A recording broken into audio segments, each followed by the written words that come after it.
Assalamu alaikum. Today we will perform a voltage regulation test and efficiency test of transformer on a single phase transformer, and the objective of the experiment is to determine the voltage regulation and efficiency of single phase transformer on different types of loads, on resistive load, on inductive load, and on capacitive load.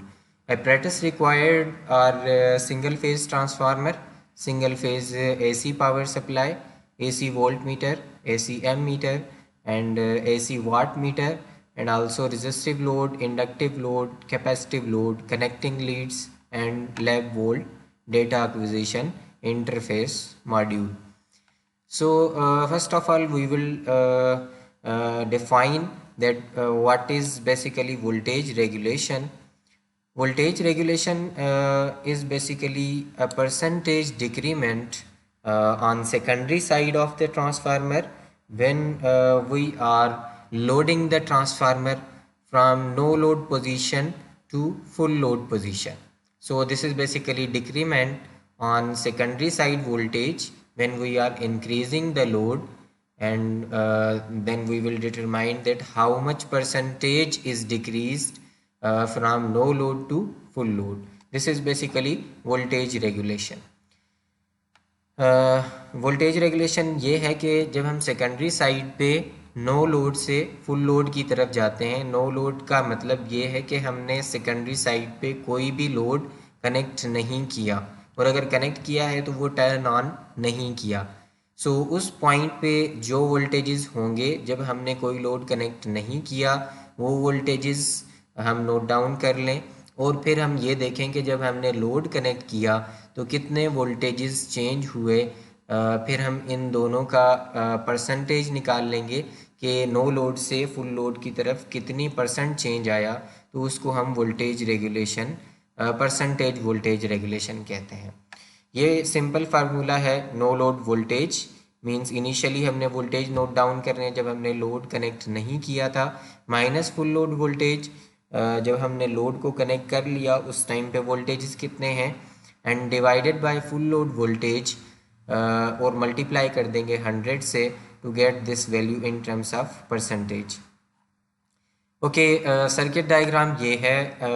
ये हमने single phase AC supply यहाँ से इस transformer को देनी है। 0 to 220 volts हम voltage apply करेंगे, 0 to 220 वोल्ट्स, और ये हमने एक एमीटर कनेक्ट किया है to note down primary current of this transformer, and also हमने यहाँ पर एक वोल्ट मीटर भी कनेक्ट किया है to note down the voltages and primary side voltages of the transformer. क्योंकि ये प्राइमरी साइड है और ये सेकेंडरी साइड है, तो प्राइमरी साइड पे हमने वोल्ट मीटर कनेक्ट किया है to measure the voltages on primary side of the transformer. Then we also connected this ammeter on secondary side of the transformer, और सेकेंडरी साइड पे क्यों connect किया है, ताकि हम सेकेंडरी साइड का करंट जो है वो मेजर कर सकें। उसके बाद हमने एक वोल्ट मीटर भी कनेक्ट किया है on secondary side of the transformer, and in parallel to load like अभी हमने रेजिस्टिव लोड कनेक्ट किया हुआ है, तो लोड के बिल्कुल पैरेलल में एक वोल्ट मीटर कनेक्ट किया हुआ है। अब जो भी वोल्टेज डिक्रीज होगा लोड पे, ये वोल्ट मीटर नोट डाउन कर लेगा। ओके, हमने डिस्कस किया कि हमने 3 टाइप्स ऑफ लोड जो है वो कनेक्ट करने हैं, inductive, resistive and capacitive.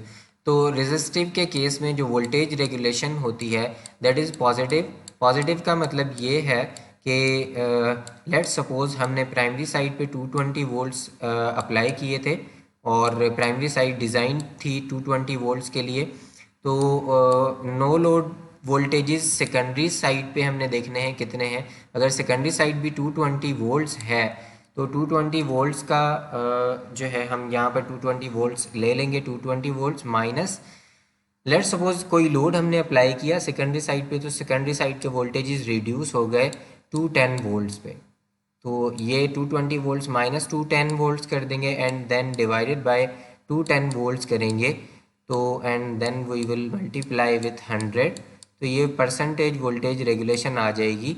Means voltage regulation in terms of percentage, ये हम कैलकुलेट कर लेंगे। जो भी वैल्यू आएगी this will be positive. In case of resistive के केस में भी ये वोल्टेजेस हमेशा लोड इंक्रीज करने से डिक्रीज होंगे, और इंडक्टिव के केस में भी लोड इंक्रीज करने से सेकेंडरी साइड के जो वोल्टेजेस होंगे वो आपके डिक्रीज होंगे।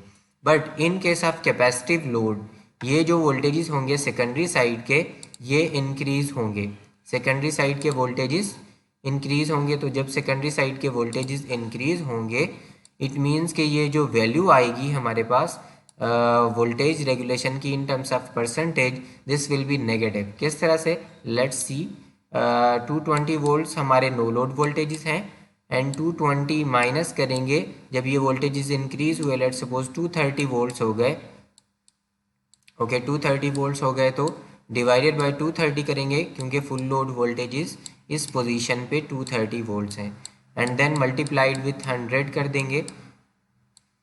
तो ये न्यूमरेटर में अगर हम वैल्यू देखें 220 माइनस 230 जब करेंगे तो ये -10 वोल्ट्स आएंगे, एंड देन -10 डिवाइडेड बाय 230 करेंगे एंड मल्टीप्लाइड विथ 100, तो ये वैल्यू हमेशा हमारे पास नेगेटिव आएगी। तो नेगेटिव का मतलब हम ये कहेंगे कि वोल्टेज रेगुलेशन जो है वो नेगेटिव है। तो ये याद रखें, इन केस ऑफ कैपेसिटिव लोड ये जो वोल्टेज रेगुलेशन होगी this will B negative, it's value will be negative.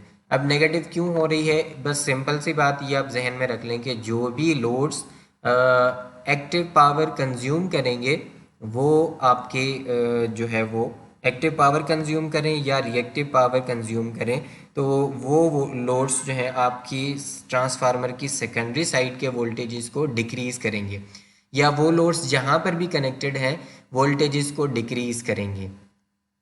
और अगर कोई रिएक्टिव पावर सप्लायर है, कोई ऐसा लोड है जो रिएक्टिव पावर सप्लायर है जो कि कैपेसिटिव लोड है, तो रिएक्टिव पावर सप्लायर जब भी एज अ लोड के तौर पे कनेक्ट होगा it will increase the voltages of the system, और वोल्टेजेस जो है जिस सिस्टम के साथ भी ये लोड कनेक्ट होगा, लाइक अगर ट्रांसफार्मर के साथ कनेक्टेड है तो ट्रांसफार्मर के वोल्टेजेस इंक्रीज करेगा, अगर किसी और सिस्टम के साथ कैपेसिटिव लोड कनेक्टेड है तो उस सिस्टम के वोल्टेजेस को इंक्रीज़ कर देगा। सो ये बेसिक जो है वो चीज़ें थी जो समझने की थी, और सर्किट डायग्राम भी हमने डिस्कस कर लिया, सर्किट डायग्राम को हमने समझ भी लिया। अब लोड की जो हमारे पास पोजीशन है या लोड को किस तरह से हमने वेरी करना है, सबसे पहले 0.05 एम्पेयर का लोड हमने जो है वो टर्न ऑन करना है।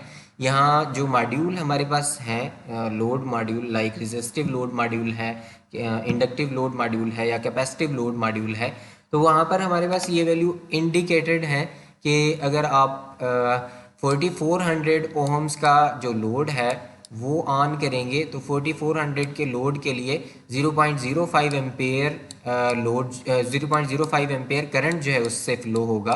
तो मींस 4400 ओहम का लोड हमें ऑन करना पड़ेगा, तो ये 0.05 एम्पेयर अचीव हो जाएगा।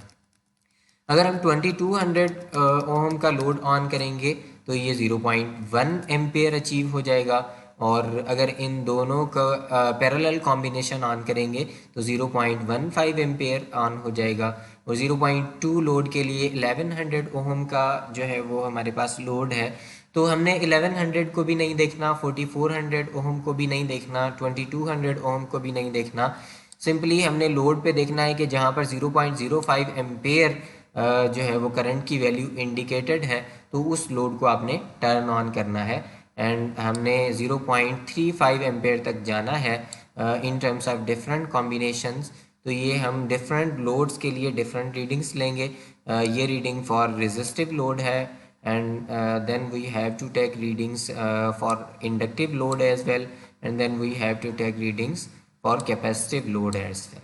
ठीक है, तो ये तीनों लोड्स के लिए हमने ये जो है वो रीडिंग्स लेनी है, और फिर हमें प्राइमरी वोल्टेज नोट डाउन करना है, सेकेंडरी वोल्टेज नोट डाउन करना है। ये सर्किट डायग्राम के हिसाब से ये प्राइमरी करंट यहाँ से मेजर हो जाएगा, primary voltage, secondary current and secondary voltage. Okay, secondary current भी हम मेजर कर लेंगे, प्राइमरी करंट भी मेजर कर लेंगे। देन हमने पावर को मेजर करना है, तो पावर मेजर करने के लिए डेटा एक्विजिशन इंटरफेस मॉड्यूल में एक पावर का मीटरिंग के अंदर पावर का ऑप्शन भी है, तो उस पावर के मीटर को हम ऑन कर लेंगे तो हमें ये P1 दे देगा। मींस E1 से और I1 से जो भी पावर ये P1 बनेगा ये इंडिकेट कर देगा। इसी तरह P2 भी इंडिकेट कर देगा। रेगुलेशन हमने कैलकुलेट करनी है through this formula. No load voltage, this is basically secondary side voltage when there is no load connected. Okay, no load voltage minus full load voltage. full load voltage her position के लिए different होगा। Like 0.05 ampere के लिए full load voltage different होगा, 0.1 ampere के लिए full load voltage different होगा and 0.15 ampere के लिए फुल लोड वोल्टेज डिफरेंट होगा। तो ये वोल्टेजेस हमने नोट डाउन कर लेने हैं। ये बेसिकली फुल लोड वोल्टेजेस हैं ऑन डिफरेंट पोजीशंस। इस पोजीशन के लिए ये फुल लोड वोल्टेज है और इस पोजीशन के लिए ये फुल लोड वोल्टेज है। Then for different full load voltages हम यहाँ पर रेगुलेशन कैलकुलेट करेंगे। तो रेगुलेशन कैलकुलेट हम फार्मूला के थ्रू करेंगे, कोई मतलब मुश्किल चीज़ नहीं है, फार्मूला हमारे पास अवेलेबल है and then we will calculate regulation of the transformer. Efficiency के लिए हमें क्या करना पड़ेगा, we will take a ratio of P2 and divided by P1 करेंगे तो हमारे पास ये एफिशिएंसी आ जाएगी। Means output power divided by input power करेंगे तो हमारे पास एफिशिएंसी भी आ जाएगी। और एफिशिएंसी हम तीनों केसेस में कैलकुलेट कर लेंगे कि एफिशिएंसी क्या बनती है। रीडिंग्स हम तीनों लोड्स कंडीशन के लिए यहाँ पर नोट डाउन कर लेंगे। So this is all about voltage regulation test and efficiency test of the transformer. We will perform this experiment in the lab.